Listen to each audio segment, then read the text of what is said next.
तरीके के NGOs के कार्यक्रम से दूर रहने की कोशिश करता हूँ, लेकिन जब उन्होंने बताया कि ये बच्चियों के लिए कार्यक्रम है, नारी सशक्तिकरण का कार्यक्रम है और हमारे स्कूल की बच्चियाँ बड़ी संख्या में होंगी, तो फिर मैंने अपनी स्वीकृति दी। मैंने कहा कि ठीक है, मैं भी आऊँगा और निश्चित रूप से यहाँ आकर इतनी बड़ी संख्या में अपनी बच्चियों को देखकर मुझे काफ़ी अच्छा लगा। इसके लिए एक बार धन्यवाद अभिनव सिंह जी आपको। मुझे भी बताया गया कि 4:15 बजे दूसरा सत्र शुरू होने वाला है।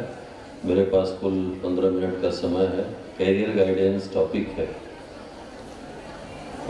मैडम ने मुझसे पहले, चूँकि ध्येय IAS की कर्ता धर्ता हैं, तो कैरियर के बारे में, IAS PCS के बारे में उन्होंने कुछ बताया, बहुत कुछ बताया। उसके बाद बहुत कुछ कहने को रह नहीं जाता है, लेकिन फिर भी मैं सामान्य तौर पे जब मुझे कहीं बोलने का मौका मिलता है तो कोशिश करता हूँ कि बहुत छोटी छोटी और हल्के फुल्के शब्दों में अपनी बात आप तक पहुँचाने की कोशिश करूँ।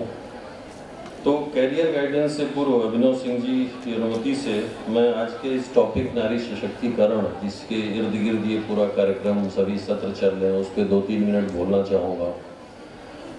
बच्चों, इस कार्यक्रम में आपके आने की सार्थकता तभी है जब आप वक्ताओं को थोड़ा ध्यान से सुनेंगे और उनको सुनने के बाद, जैसा कि मैडम ने कहा, एक IAS का एग्जाम्पल दिया कि 10,000 बार उन्होंने उत्तर लिखा और पास हुए।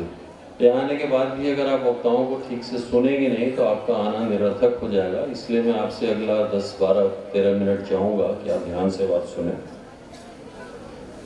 नारी सशक्तिकरण का जो मूल शब्द है वो है शक्ति। नारियों को कैसे सशक्त बनाया जाए, उनको कैसे शक्ति प्रदान की जाए। अगर हिंदी की यहाँ कोई शिक्षिका होंगी, या आप सभी बच्चों से मैं कहना चाहूँगा, आप अपने हिंदी की शिक्षिका से पूछिएगा, शक्ति शब्द स्वयं जो है एक फेमिनिन, मतलब स्त्रीलिंग संज्ञा है। जब भी कहा जाता है तो भारत की शक्ति, मेरी शक्ति, उसकी शक्ति, भारत का शक्ति नहीं, मेरा शक्ति नहीं, मेरी शक्ति होती है, भारत की शक्ति होती है, देश की शक्ति होती है। शक्ति शब्द जिस भाव को बोध कराता है, यह स्वयं स्त्रीलिंग होने के बाद भी अगर नारी सशक्तिकरण की जरूरत पड़े, हमें अपने देश के 50% पॉपुलेशन के या विश्व के 50% पॉपुलेशन को सशक्त करने की जरूरत पड़े, तो निश्चित रूप से कहीं न कहीं से ये सोचनीय विषय है। पूर्व के वक्ताओं ने कहा था, आपको जब भी इस तरीके के सेमिनार होंगे तो कहा जाएगा कि हमारा समाज, हमारी संस्कृति बहुत रिच रही है। हमने तो कहा है यत्र नारेस्तु पूज्यन्ते रमन्ते तत्र देवता। हमारी संस्कृति में तो शक्ति की देवी दुर्गा जी हैं, हमारी संस्कृति में धन की देवी लक्ष्मी जी हैं और ज्ञान की देवी सरस्वती जी हैं। हमारी संस्कृति ऐसी थी, हमारी संस्कृति वैसी थी। ये तो गुलामी के कालखंड के वजह से हमारी संस्कृति में कमियां आई। हम अपनी बच्चियों को पढ़ाना बंद कर दिए, पर्दा प्रथा आया। मैं आपका ध्यान इस तरफ आकृष्ट करते हुए कहना चाहूँगा कि हमारी संस्कृति चाहे जितनी भी महान रही हो, हम अपनी संस्कृति में इन्हीं इनबिल्ट कमियों की वजह से गुलाम हुए हैं। कोई समाज गुलाम होने के बाद उसका पतन हो, ऐसा नहीं होता। समाज का जब पतन होता है तब वो गुलाम होता है। इस बात को आप समझने की कोशिश करो। जो संस्कृति कभी धन हो, चाहे शक्ति हो, चाहे ज्ञान हो, इन सभी के देवियों के रूप में नारियों को, आपने कभी किसी सरस्वती पूजा होती है, कभी किसी सरस्वती प्रतिमा को घूंघट में देखा है? किसी दुर्गा प्रतिमा को घूंघट में देखा है? लेकिन आज सामान्य तौर पे हमारे उत्तर भारत में खास करके एक बड़ी विचित्र सी स्थिति होती है कि घरों में तो महिलाएं 1 फुट लंबा घूंघट निकाल के रखती हैं, और अगर वो घूंघट न निकालें तो फिर शायद घर में ही उन्हें विरोध का सामना करना पड़ता है। यह एक मानसिक अवस्था है और हम अपने संस्कृति की चाहे जो भी कमियां रही हों, इनबिल्ट रही हों, चाहे जैसे रही हों, हम विदेशियों से उनसे हम पराजित हुए, हमारे ऊपर बहुत सारी चीज़ें थोपी गई, कुछ ऐसी परिस्थितियां बनी कि हमने बच्चियों को, महिलाओं को घर के अंदर रखना शुरू किया, उनको शिक्षा से दूर किया। लेकिन धीरे धीरे स्थितियां बदल रही हैं। पूर्व उद्घाटन सत्र में कई लोगों ने कहा कि अब नारियों को सशक्त करने की जरूरत नहीं है। मेरा ये मानना थोड़ा उनसे अलग है। मैं आज भी डिस्ट्रिक्ट मजिस्ट्रेट की मीटिंग में कभी कभार जाता हूँ, कमिश्नर साहब की मीटिंग में रेगुलर जाता हूँ। अगर 50-60 अधिकारी हैं तो उसमें 2-3 अधिकारी ही महिलाएं हैं। आज भी बहुत आवश्यकता है आपको सशक्त होने की, और सशक्त होने के लिए आपको ये तय करना पड़ेगा कि आपको भविष्य में करना क्या है। यहीं पे शुरू होता है गाइडेंस, कैरियर गाइडेंस। लेकिन कैरियर गाइडेंस हम आपको दें, इसके पहले आपको अपने आप के बारे में सोचना होगा। अगर कोई व्यक्ति, कोई आप में से कोई मौलिक रूप से अगर शिक्षिका बनना चाहती है और उसको अगर AIAS की मदद से या उसके परिवार वालों ने जबरदस्ती पढ़ा के, घोटा के, रटा के IAS बना दिया, तो आजीवन वो IAS तो रहेगा, उस पैसे और पोस्ट को, पावर को एंजॉय कर नहीं पाएगा, क्योंकि मौलिक रूप से वो शिक्षक है, उसे पढ़ाने का मन करेगा। इसीलिए आपने देखा होगा बहुत सारे IAS समय निकाल के अपने डिस्ट्रिक्ट मुख्यालय में जो GICs हैं, GGICs हैं, वहाँ जाके एक एक पीरियड पढ़ाने की कोशिश करते हैं। उन्हें वो अच्छा लगता है। तो सबसे पहले तो आपको ये तय करना पड़ेगा कि आपके लिए अच्छा क्या है, आपको क्या अच्छा लगता है। करियर का मतलब सिर्फ नौकरी नहीं होती। सामने उदाहरण आपके बैठी हुई हैं, आपको परिचय कराया गया, आप एक मॉडल हैं। मैम ने बताया, वर्षा सिंह मैम ने, कि आप केक बना के बहुत सारा पैसा कमा सकती हैं। बहुत सारी महिलाएं हैं। सुबह के सत्र में जैसा बताया गया कि माननीय प्रधानमंत्री जी लखपति दीदियों की बात करते हैं, और 1 करोड़ संभवतः लखपति दीदियां बन चुकी हैं। आज हमारा देश जिस दिशा में है, जिस पथ पर चल रहा है, हम लोग मेक इन इंडिया की भी बात करते हैं, तो नौकरी एक बहुत ही अच्छा एस्पेक्ट है, सेफ एस्पेक्ट है। जैसे मैडम ने कहा कि नौकरी में भी सेफ एस्पेक्ट है। BA कर लो, B.Ed कर लो, टीचर हो जाओ, प्राइमरी से लेके इंटरमीडिएट तक बड़ी संख्या में वैकेंसीज आती हैं, बन सकती हैं।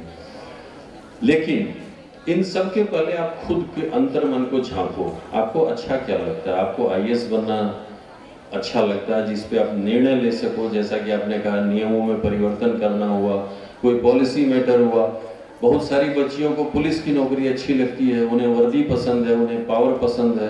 बहुत सारी बच्चियों को मौलिक रूप से टीचर बनना ही पसंद है। और बहुत सारी मेरे ऐसे भी मित्र हैं, महिलाएं, जो कोई काम नहीं करती, उनको बहुत ही सुकून के साथ उनको होम मेकर बनना पसंद है। वो अपने बच्चों पे ध्यान देती हैं, अपने परिवार पे ध्यान देती हैं। तो first of all you have to choose कि आपको क्या करना अच्छा लगता है।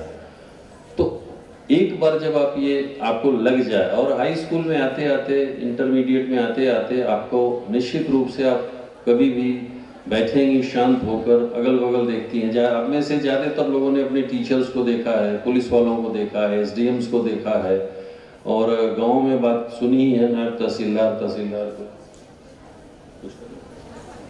अच्छा, तो अपने को पहले जो है देखें, और उसके बाद हम लोगों ने जो है एक स्कीम चलाई हुई है, उड़ान करके, आई थिंक यही नाम है।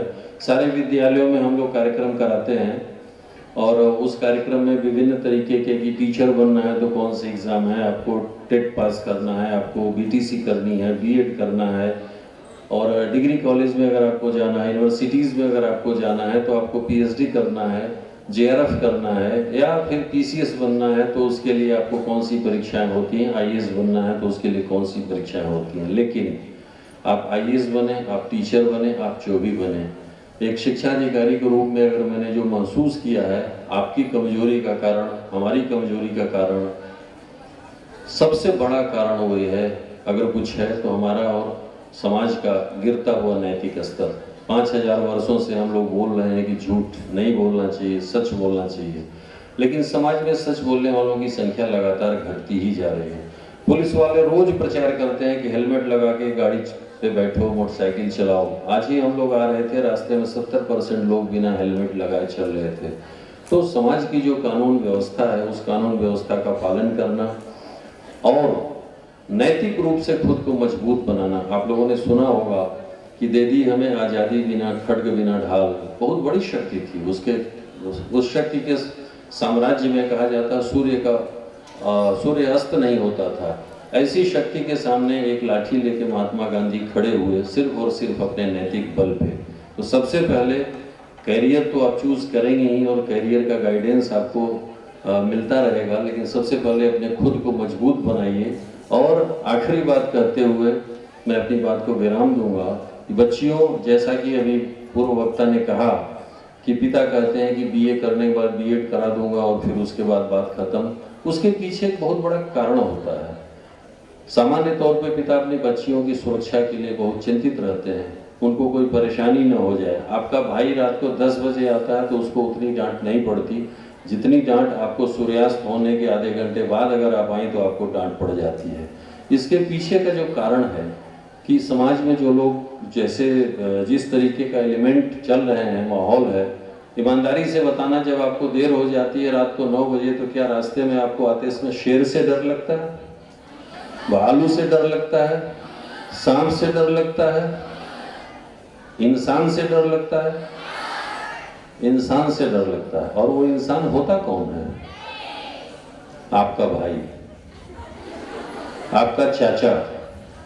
इसलिए खुद को सशक्त बनाना चाहती हो तो अभी जस्ट रक्षाबंधन का त्योहार आया था ना, राखी बांधने के साथ साथ अपने भाई से बोलना आने वाले रक्षाबंधनों को कि मुझे कोई गिफ्ट नहीं चाहिए, सिर्फ और सिर्फ एक गिफ्ट दो। आने वाले जीवन में महिलाओं का सम्मान करोगे, लड़कियों का सम्मान करोगे, ऐसा कुछ नहीं करोगे किसी के दिल को चोट पहुंचे। इसी के साथ मैं आपकी बात समाप्त करता हूँ। धन्यवाद।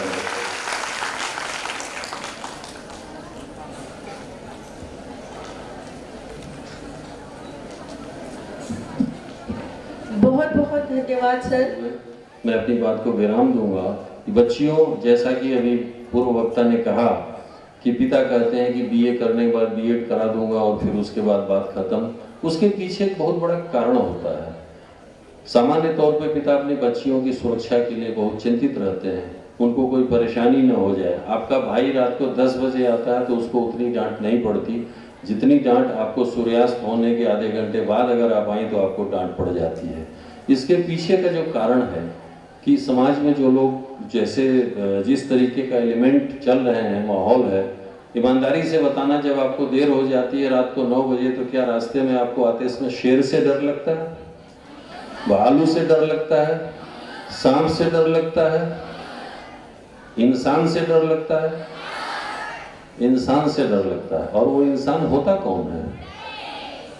आपका भाई, आपका चाचा। इसलिए खुद को सशक्त बनाना चाहती हो तो अभी जस्ट रक्षाबंधन का त्योहार आया था ना, राखी बांधने के साथ साथ अपने भाई से बोलना आने वाले रक्षाबंधनों को कि मुझे कोई गिफ्ट नहीं चाहिए, सिर्फ और सिर्फ एक गिफ्ट दो। आने वाले जीवन में महिलाओं का सम्मान करोगे, लड़कियों का सम्मान करोगे, ऐसा कुछ नहीं करोगे किसी के दिल को चोट पहुंचे। इसी के साथ मैं आपकी बात समाप्त करता हूँ। धन्यवाद।